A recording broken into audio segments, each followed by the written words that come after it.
नमस्कार दोस्तों, स्वागत है आपका जागते रहो सच के साथ। नासिक में शिवसेना उद्धव बालासाहेब ठाकरे की ललकार। पुरानी आवाज को ताजा करते हुए शिवसेना ने एआई तकनीक के साथ हिंदू हृदय सम्राट की आवाज को लोगों में और बुलंद करने की कोशिश की। नासिक में हुए एक सभा में बालासाहेब ठाकरे की आवाज द्वारा लोगों के समक्ष पेश किया गया वो आवाज जिसे हर मराठी कभी नहीं भूल सकता। लोगों में अपने पुराने किए गए कार्यों को याद दिलाते हुए इस सभा को रखा गया। सोशल मीडिया पर युवाओं द्वारा इसे बार बार देखा जा रहा है। आइए हम आपको लिए चलते हैं इस सभा के एक झलक पर।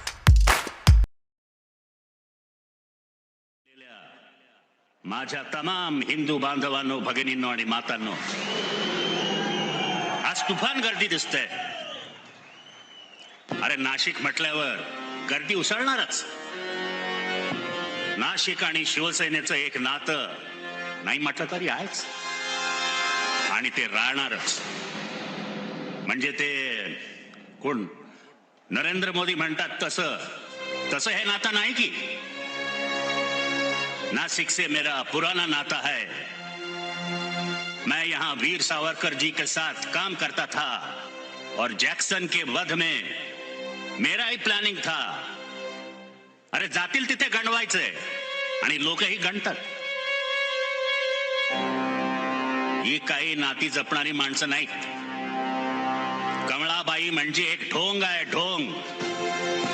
भारतीय जनता पक्षाला महाराष्ट्रात काय, अरे देशात कोणी ओळखत नव्हते तेव्हा आम्ही त्यांना खांदा दिला। खांदा म्हणजे आधाराचा हो। अरे महाराष्ट्रात त्यांना आम्हीच वाढवलं, पण आता त्यांना खांदा द्यायची वेळ आली आहे। 25 वर्षे आमचं एक नातं त्यांच्या बरोबर नक्कीच होतं। अर्थात हिंदुत्व म्हणून महाराष्ट्रात शिवसेनेमुळेच ते वाढले, बरोबर ना? काय मग नातं तोडलं कोणी? माझ्या पोतडीत यांच्या बऱ्याच गोष्टी आहेत, हळूहळू काढतो हो। अहो त्यातच मजा असते, नाहीतर एकदम खेळ आटपून जाईल हो। आज नाशिकला जमला आहात, नाशिककर मला विसरूच शकत नाही का? आहेत ना सगळ्या जागेवर? बरं तो आपला बबन घोलप कुठे आहे? दिसतोय ना? जागेवर आहे ना? अरे कुठे भरकटता इकडे तिकडे? अरे बाबांनो, शिवसेना आहे म्हणून तुम्ही आहात। हा जो समोर साधा शिवसैनिक बसलाय ना, तो महत्वाचा आहे। त्याने तुम्हाला आमदार खासदार बनवलं। बातम्या सुरूच आहेत, हा गेला तो गेला। अरे अस्वलाच्या अंगावरचे 2-4 केस गळले, उपटले, अरे काय फरक पडतो? आता ही सगळी नवी मंडळी आली, पण नाशिकचं गोल्फ मैदान गाजवलंय। पैसे देऊन सभेला माणसं आणण्याचा दळभद्री प्रकार आम्हाला कधीच करावा लागला नाही। आई जगदंबेची तेवढी कृपा आमच्यावर नक्कीच आहे आणि ती राहणारच। आता या निवडणुकीत काय झालं? विधानसभेचं म्हणतोय, जो निकाल लागला तो तुम्हाला मान्य आहे का? इथे बडगुजर, वसंत गीते, तिकडे निफाडला आपला अनिल कदम, घोलप यांचे चिरंजीव योगेश राबले, लोकांची कामे केली।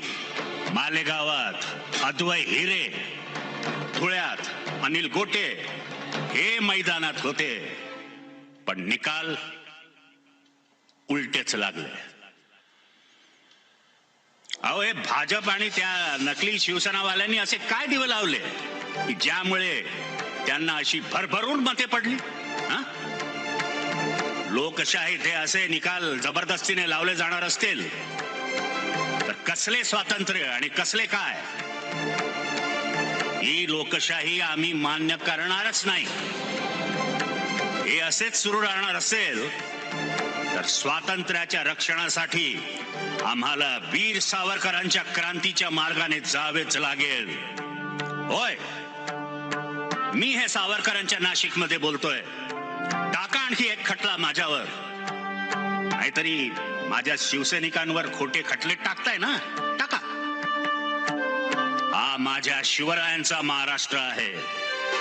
कोणाच्या पाठीत वार करणार नाही, पण महाराष्ट्राच्या पाठीत आता फक्त घाव आणि वारच सुरू आहे. सगळा पैशांचा खेळ. महाराष्ट्र मुघलांनी आणि इंग्रजांनी इतका लुटला नव्हता तेवढा भाजपवाल्यांच्या टोळ्या लुटतायत. आणि ते सुद्धा हिंदुत्वाच्या नावाखाली. भारतीय जनता पक्षाला आम्ही हिंदुत्वासाठी मोठे केले, पण आज हिंदुत्वाचे खरे मारेकरी कोणी असतील तर हेच. हिंदुत्व ही काही तुमची खाजगी मालमत्ता नाही. अरे हिंदूंमध्ये भांडणं लावली जात आहेत. जातीत पोट जातीत मारामाऱ्या लावून ते नाना फडणवीस मजा बघतायत. पण एक गोष्ट ठासून सांगतो, तुमचे 100 बाप खाली उतरले तरी शिवसेनेचं अस्तित्व तुम्हाला संपवता येणार नाही. शिवसेनेने गेल्या 50 वर्षात किती सोसलंय हो. सतत आव्हानं गेली आणि आम्ही ती स्वीकारली. ही 5 पिढ्या शिवसेनेच्या विचाराने भारल्या गेल्या आहेत. त्यांच्या रक्तामध्ये स्वार्थाचा नाही तर राष्ट्रीयत्वाची जबरदस्त ऊर्जा शिवसेनेने निर्माण केली. जे नामर्द डरपोक गेले ते गेले. त्यांची लाकडं भाजपवालेच सोलापुरात रचल्याशिवाय राहणार नाहीत. चिंता करू नका. शिवसेना, माझी शिवसेना हे एक कुटुंब आहे आणि राहील. आज माझ्या महाराष्ट्राची काय परिस्थिती आहे. नाशिकमध्येच त्या अवकाळीने माझा शेतकरी गार झाला आहे. त्याला कोणी वाली? अहो, कर्जाचा डोंगर घेऊन माझा शेतकरी जगतोय. अरे जगतोय कसला, रोज आत्महत्या करतोय. आणि तुमचे ते कृषी मंत्री इकडलेच ना, कोकाटात फिरतायत. शेतकऱ्यांची कर्ज माफ करणार होता ना, मग काय झालं? का शेपूट घातलेत? अहो, शेतकऱ्यांची इतकी फसवणूक करून सुद्धा तुम्ही उघडपणे फिरताय आणि लाजा नाही वाटत तुम्हाला? लोकांना नोकऱ्या नाहीत, शिक्षणाचा बट्ट्या बोळ चाललाय, आरोग्य सेवेचे धिंडवडे निघालेत, तिकडेही नुसती लूटच चालली आहे. गरिबांना 2 वेळचं जेवण नाही, उद्योगधंदे बंद पाडले जात आहेत. अहो, तुमच्या नाशिकमध्ये किती नवे उद्योग आले? हा आकडा? ते फडणवीस अमेरिकेत जाऊन आले गुंतवणूक आणण्याच्या नावाखाली. पण नाशिकच्या हाती काय? भोपळा. हे सगळं तुम्ही किती काळ बघणार आणि थंडच बसणार असाल तर त्या छत्रपती शिवरायांचंही नाव घेऊ नका आणि जय भवानी जय शिवाजी याचाही गजर करू नका. अहो, महाराष्ट्राला लाचार आणि गुलाम करण्यासाठी त्या व्यापाऱ्यांनी शिवसेना तोडली. निष्ठावंत म्हणून घेणारेच फितूर आणि गद्दार निघाले. ते गद्दार एक जात दिल्ली पुढे स्वतःची सिलेंडर वर करून अरे मुजरेत झाडतायत. त्यासाठी शिवसैनिकांनी त्याग आणि बलिदान केले आणि त्यासाठीच 106 हुतात्म्यांनी घरावर संसारावर तुळशीपत्र ठेवले. मी महाराष्ट्राच्या राजकारणात गरम रक्ताची मर्द पिढी उभी केली होती. अरे काय झालं त्या उसळणाऱ्या गरम रक्ताचे? अहो, ते गद्दार गेले ते गेले. त्यांच्या स्वाभिमानाच्या गोवऱ्या सोलापुरात गेल्या. त्यांना पैसा, अडका, मंत्रिपदाच्या वतनदाऱ्या आज मिळाल्यात हो. पण इतिहासात तुमची नोंद फितूर आणि महाराष्ट्राचे गद्दार म्हणूनच राहणार. गंगेत किती डुबक्या मारल्यात तरी हे पाप आणि हा गद्दारीचा डाग धुतला जाणार नाही. या गद्दारांनी जिवंतपणेही माझ्या पाठीवर वार केलेच. पण मृत्यूनंतरही घाव घालणे सुरूच आहे. ज्या इमान निष्ठेतून शिवसेनेचा अंगार निर्माण झाला, त्यावर बेमानीच्या गुळण्या टाकणारे तुमच्या रक्ताचे हाडामासाचे लोक आहेत. छत्रपती शिवरायांच्या, छत्रपती संभाजीराजांच्या नशिबी जे स्वकीयांकडून बेमानीचे घाव आले, तेच आमच्या नशिबी आले. पण याद राखा गद्दारांनो, याद राखा, तुमचे हे नीच मनसुबे पूर्ण होणार नाहीत. अरे खुर्च्यांतील ढेकून होऊन जगणारे त्या खुर्च्यांचाच संपतील. निष्ठेच्या वणव्यात फितुरीची राख रांगोळी होईल. माझा महाराष्ट्र फितुरीचा बदला घेईल. छत्रपती शिवराय शंभूराजांच्या मृत्यूनंतर मुघलांनी आनंदाचा थैथाट केला, पण मराठा जो पेटला तो महाराष्ट्रात औरंग्याला गाडून दिल्लीच्या तख्तापर्यंत धडकला.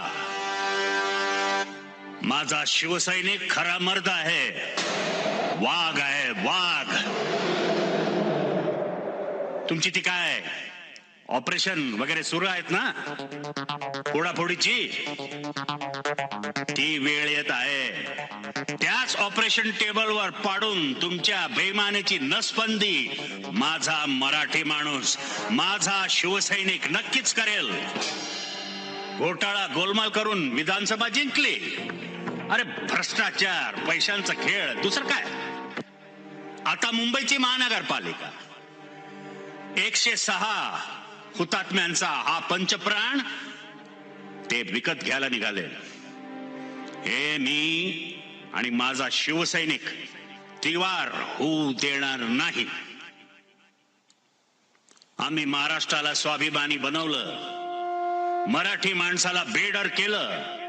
संकटे वादळे येतील जातील, पण त्या तुफानांची टक्कर देत संकटांच्या छाताडावर पाय देऊन माझा शिवसैनिक शिवसेनेची नौका पुढे आणि पुढेच घेऊन जाणार आहे.